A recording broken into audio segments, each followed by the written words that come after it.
Holy crap.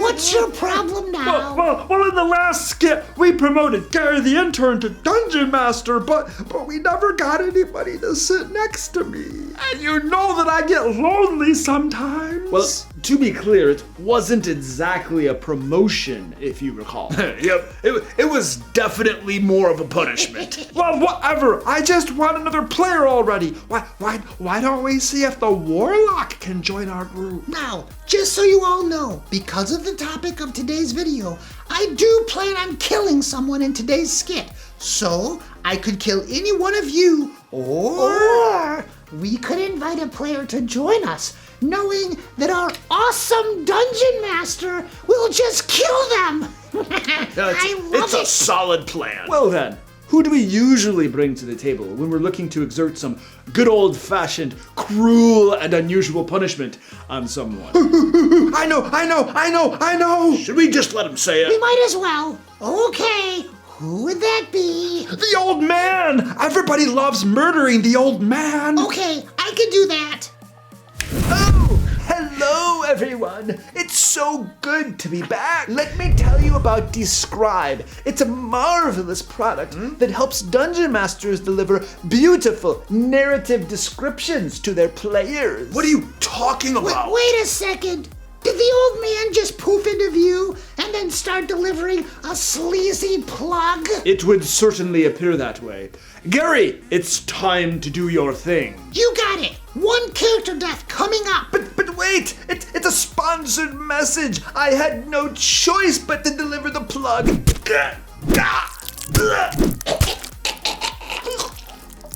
Well, we're very sorry, but someone had to die today, and it's better you than us. And Gary, good job on your first character death. Yeah, it was quite satisfying. Now you just need to do a TPK and you'll have arrived as a dungeon master. Okay, I'll do that next week.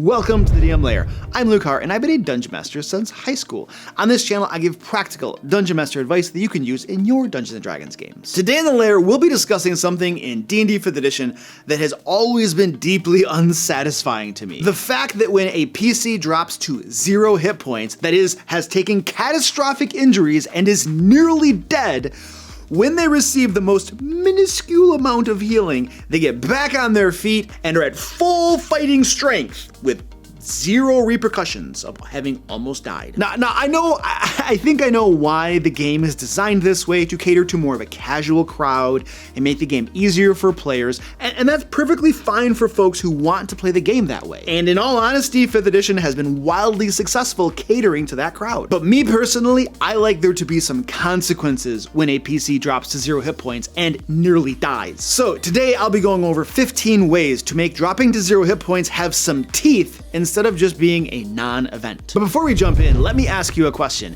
Do you sometimes find it challenging to give narrative descriptions to your players?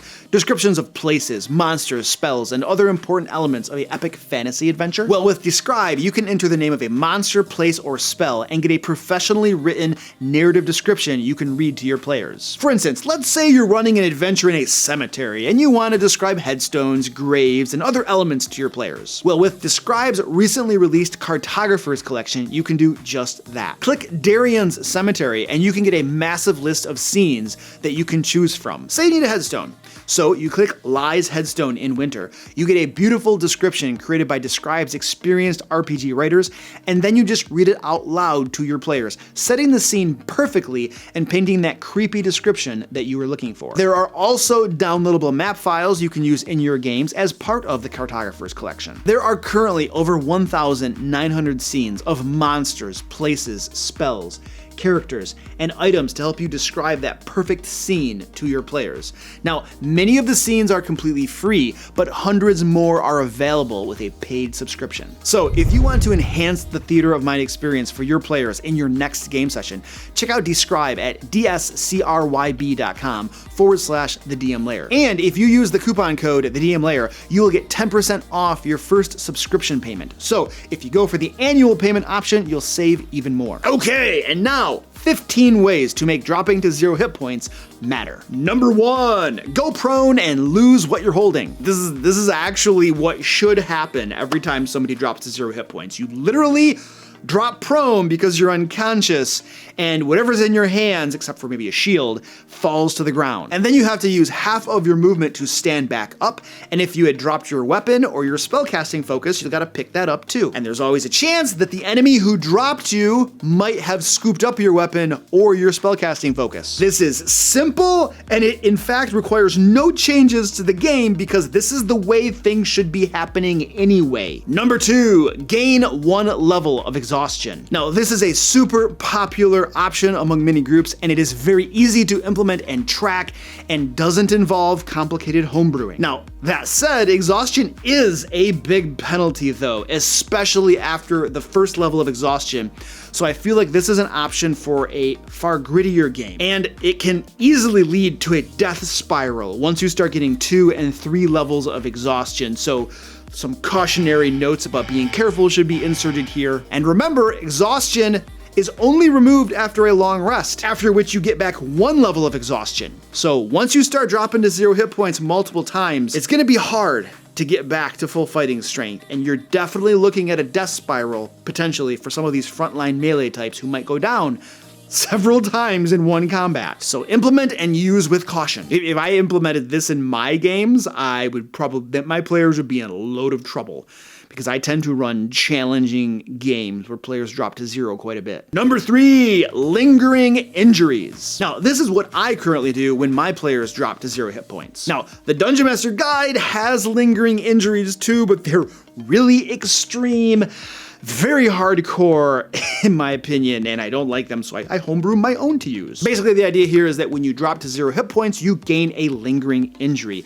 and you roll on a table to determine what that injury is and what the consequences are. And then, of course, there are rules around how that lingering injury can be removed. For instance, right here, if you roll a 6 on the table, you get an arm injury, and whenever you take an action in combat, you must make a DC 10 Constitution saving throw or drop whatever you're holding in your primary hand. If you roll a 4 on the table, you get some damage to your armor and lose a couple points of armor class. Or if you roll a 2, you get a broken leg and have your movement speed reduced. If you roll really badly and get a 1, you twist your back and you have disadvantage on your attack rolls. And then I have a column here that shows how long the lingering injury lasts and what you must do to get rid of it. So it is a pretty simple table, just 1 through 12, and all of these lingering injuries are designed to essentially just impede you throughout the course of the current combat. Once the combat is over, you can usually get rid of the lingering injury and then go on adventuring. So it's just a temporary impediment to the adventuring party. So it provides some consequences, but they're not so extreme that you kind of want to pack up your bags and go home. If you're interested in picking up my lingering injury rules, they are available at the DM Lair store at the link below. Number 4, Madness from the Dungeon Master Guide. Basically, when a player drops to 0 hit points,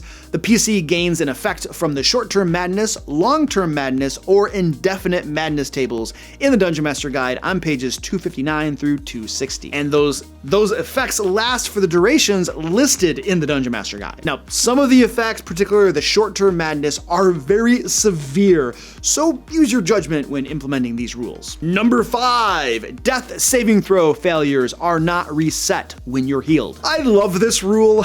I don't use it personally, but I think it's great. I attribute it to my buddy Ed, who also helps with our monthly Lair magazine and recently ran a game for me on my Twitch channel. The way this works is that your death saving throw failures only reset when you take a short or long rest. So that means that over the course of that adventure, the more times you drop to 0 hit points and fail your death saving throw, the closer you are to dying. So if in one encounter you dropped to 0 and had 1 death saving throw failure, but get back up, and then in the next encounter, you drop to 0 hit points again and have a second death saving throw failure, you are now 1 failure away from dying. Those failures did not reset when you got healed from your first encounter when you dropped to 0. And this is a very simple mechanic. There are no real homebrew rules needed, and it really ups the ante and makes death saving throws and dropping to 0 hit points a big deal. Number 6, use negative hit points. Yeah, we're gonna pull this right back from previous editions and throw it into 5th edition. So as an example, let's say you got hit for 10 damage when you were only at 5 hit points. Now you're at negative 5 hit points, and you need at least 6 points of healing if you want to get back into the positive at 1. And you need at least a minimum of 5 points of healing to put you at 0 and simply stabilize you. So gone would be the days when healing word would be the solution to everything. This also translates relatively well to higher levels, where you'll be taking bigger hits and by necessity will need stronger healing to not succumb to your wounds. Then healing word and healing potions might not bring you back up again when you drop to negative hit points, and the group will need to spend more resources to get someone back up. And this encourages people to use preemptive healing instead of just letting people drop to 0 hit points before using healing word or going over and healing them. Because we all know that in a fight in 5th edition as it currently is, you're almost always better off to just let someone drop to 0 before you heal them. Like, there's no point in trying to preemptively heal them right now, really, as the game exists. Number 7, in a haze. When people get knocked out in real life and then wake back up, their heads are a messy haze. They have limited motor control for a little bit and they're confused. In the game then, when you come back from being unconscious, you're in a haze for 1d4 rounds and have disadvantage on attack rolls, saving throws, and ability checks, and you move at half speed. This simulates the effect of having been knocked out and gives consequences for having dropped to 0 hit points. Number 8. Enemies start confirming the kill and targeting healers. This is less of a consequence of dropping to 0 hit points and more of a result of enemies seeing a cleric or bard cast healing word on someone that they thought was already dead. When enemies see this happen, they will start stabbing downed characters a few more times to make sure. And they will also start targeting healers to kill them so they can't keep on healing. This is really just called good role-playing in my opinion. Number 9, trauma. Essentially, you are frightened of the creature type that knocked you to 0 hit points for the next 24 hours. It's a simple rule, but it's certainly a nasty consequence because when you can see the creature that you are frightened of, you have disadvantage on your attack rolls and you can't move any closer to them. Now, you might want to have the PC be able to make a saving throw of some sort to snap out of that frightened condition, maybe every hour or so. Otherwise, that player character is going to be very severely limited whenever they're able to see a creature of the type that knocked them to 0 hit points. Number 10, reduced ability scores. When you drop to 0 hit points, a randomly determined ability score is reduced by 1d4 points. This is a result of the injury sustained when you received the nearly mortal wound or blow, and you can basically justify however you want any sort of ability score, whether it's intelligence or charisma or strength or dexterity. The reduced ability score improves by 1 point when you take a short rest, and they are completely restored when you long rest. Number 11.